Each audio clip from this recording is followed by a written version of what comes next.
6 দিন ধরে চলছে ইরান ইসরায়েল সংঘাত। স্থানীয় সময় মঙ্গলবার ইসরায়েলের গোয়েন্দা ভবন লক্ষ্য করে হামলা চালানোর দাবি করে ইরানের Islamic Revolutionary Guard Corps IRGC।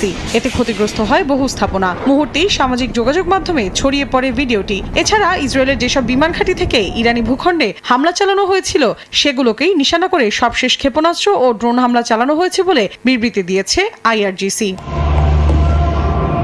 জবাবে ইরানের বেশ কয়েকটি ক্ষেপণাস্ত্র ঘাঁটিতে হামলার দাবি করেছে ইসরায়েলি সেনারা। জানায় দেশটির অভ্যন্তরে একাধিক সামরিক স্থাপনায় নতুন করে হামলা চালানো হয়েছে। পাশাপাশি তেহরানের রকেট লঞ্চারগুলোতেও হামলার দাবি করে তেল আবিব।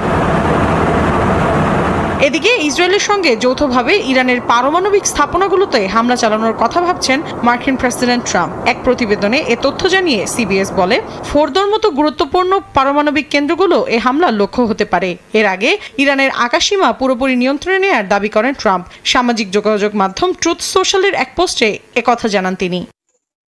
এখানেই শেষ নয়, ইরানের সর্বোচ্চ নেতা আয়াতুল্লাহ আলী খামিনি কোথায় লুকিয়ে আছেন তা জানারও দাবি করেছেন মার্কিন প্রেসিডেন্ট। তবে আপাতত তাকে হত্যার কোনো পরিকল্পনা নেই বলে জানান তিনি। এখন পর্যন্ত এ বিষয়ে কোনো মন্তব্য করেনি তেহরান। এছাড়া ইরানের পারমাণবিক কর্মসূচি বন্ধে ডোনাল্ড ট্রাম্প আরও পদক্ষেপ নিতে পারেন বলে জানিয়েছেন মার্কিন ভাইস প্রেসিডেন্ট জেডি ভ্যান্স। এক পোস্টে তিনি বলেন, ইরান প্রয়োজনের চেয়ে অনেক বেশি ইউরেনিয়াম সমৃদ্ধ করেছে, যা উদ্বেগজনক। এই সমৃদ্ধকরণ বন্ধ করতে প্রেসিডেন্ট ট্রাম্প আরও কিছু করার সিদ্ধান্ত নিতে পারেন।